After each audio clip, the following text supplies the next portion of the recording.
We are back here now on the GSMC Chip Shot Football Podcast to delve a little bit deeper, still in the NFC East, talking about the New York Giants and their coaching staff. As fans, when you look at the sort of season that the Giants had last year, a very bad one compared to what they did the season before, making the playoffs, winning a playoff game, and then to come back down to earth and have a 6-11 record.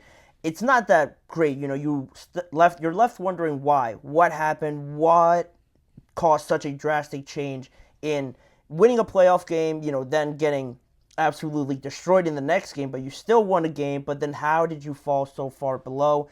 As fans, you can only really speculate, and that's why I found this story so fascinating by ESPN's Jordan Raanan. He published the story yesterday, more looking at the behind-the-scenes look of the New York Giants coaching staff and really involving Brian Daboll and Wink Martindale mainly and other assistants thrown in there at how this dynamic, this relationship between all of them started to boil over a little bit. And before I get into the quotes, you can almost understand it. You could go back to speculating like I mentioned as fans. You look at the Giants, a bad season to start off, 6-11 record, coming off of a just bad seasons prior to 2022. Before that, just mediocre, not great seasons. Before that, you have all the media pressure coming from the market that you're in New York, the job security of Brian Daboll, and even general manager JioSaavn, and all the coaching staff, really. Things usually start to boil over when all these things start to pile up. Things get a little bit heated in there, and that's sort of where this story starts to come into fruition a little bit more. ESPN's Jordan Raanan, like I mentioned, dove into it a little bit more, and he brought up a quote that I thought was really interesting that got all of this sort of rolling here with his story. He said, sources close to the situation said that Martindale, along with several other coaches on both sides of the ball, had grown tired of Brian Daboll's frequent outbursts. Daboll's staff felt that he'd stopped listening, and there was constant finger pointing, and so on and so on. He went into a little bit deeper, but that was the main basis of where this all started with the New York Giants.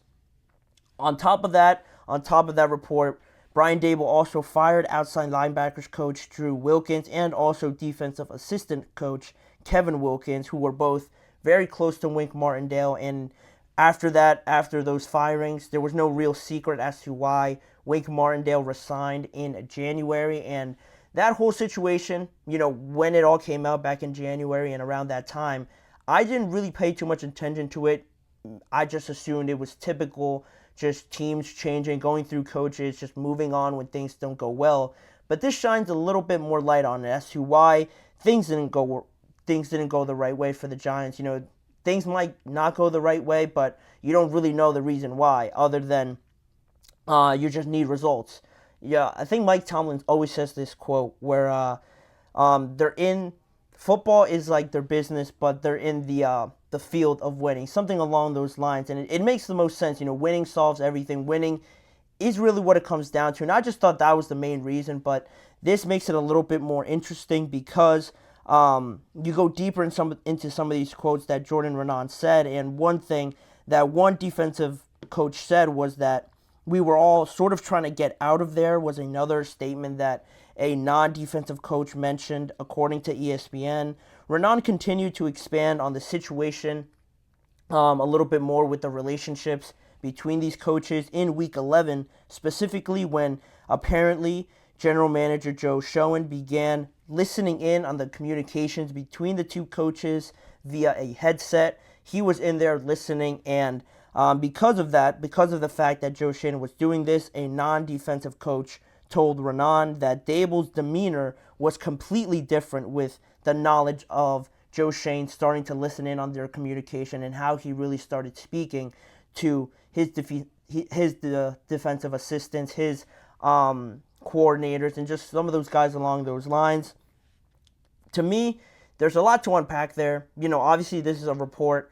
How true some things could be swayed, how much did people exaggerate in some of these quotes to sort of prove their point or just lead into this narrative that Brian Daboll might not be the coach for the New York Giants going forward. You always have those variables, but I think you can only exaggerate that so much before you realize that It's not too far off of the truth, really, because this doesn't really surprise me at that point. With all the reasonings that I listed before, I do start to believe that it does become a little bit too much. At that position as the head coach of the Giants, not having too much success really at all in the last few years, something starts to tick you off. All these little things, you start almost feeling claustrophobic. I could imagine, with everybody constantly asking all these questions, you trying to figure out, but almost nothing seems to be working. And coming off of this offseason where you lose Saquon Barkley, you lose Xavier McKinney, Daniel Jones, everybody's asking endless questions about, are you going to replace him? Should you draft another quarterback? Is he, or do you have the utmost confidence in going forward with him? You start to doubt yourself a little bit.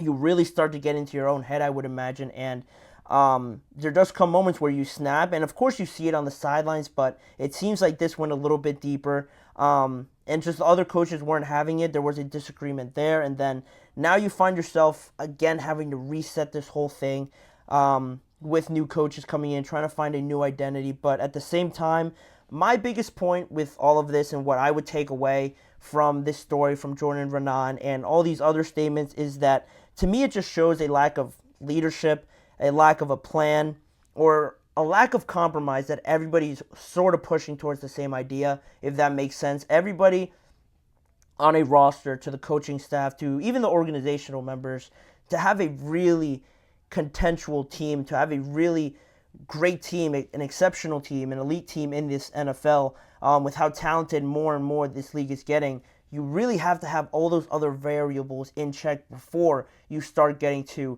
the talent on the field. And that's why everybody mentions football as the ultimate team sport.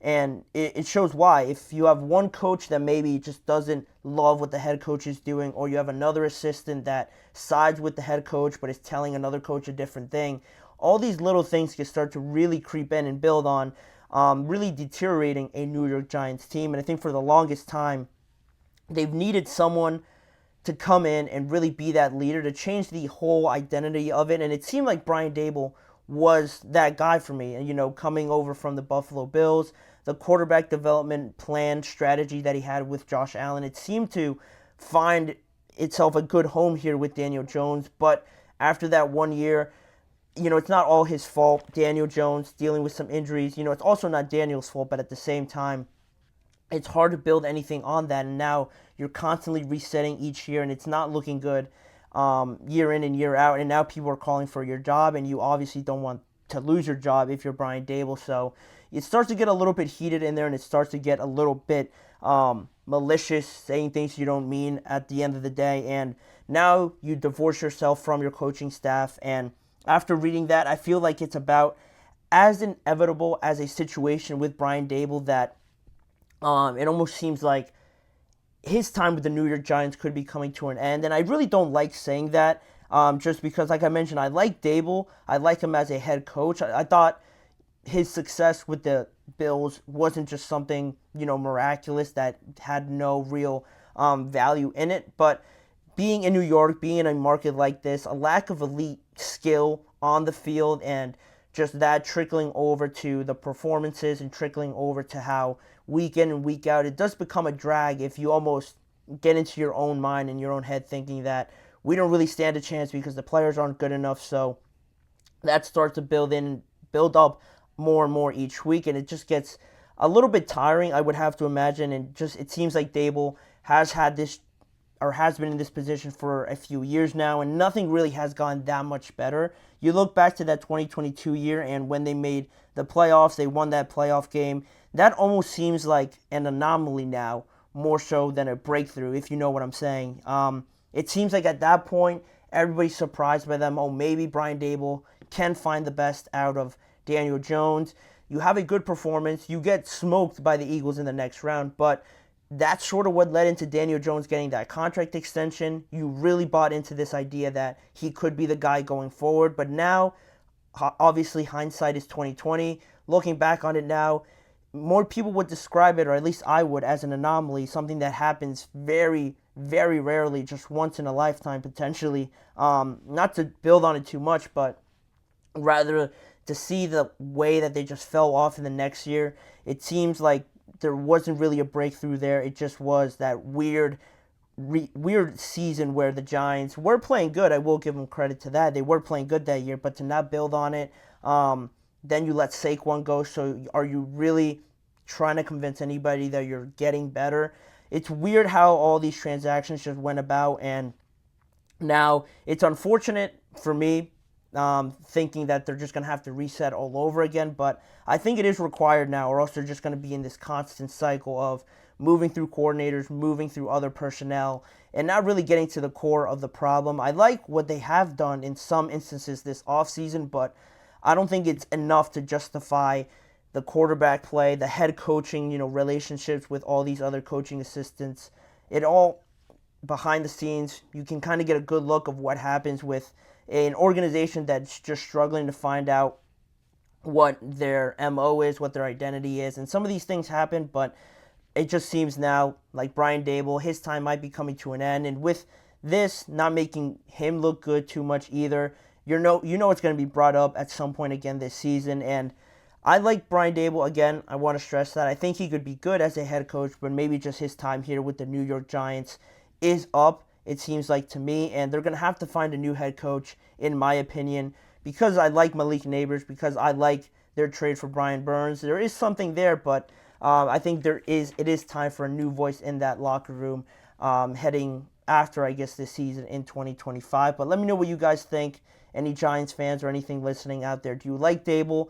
Am I being too harsh? What do you think of these comments? Leave it all in the chat box or in the comment section after this episode goes off of the live air. But with that being said, we're going to put a pin in that, and we're going to move on with another break on today's show. When we return, we're going to talk some more offseason grades, shifting over to the AFC this time around and looking at the AFC North, talking about how much better some teams got and how some key losses could really affect other teams heading into this year. So don't go anywhere. Much more on today's show when we return in just a few seconds.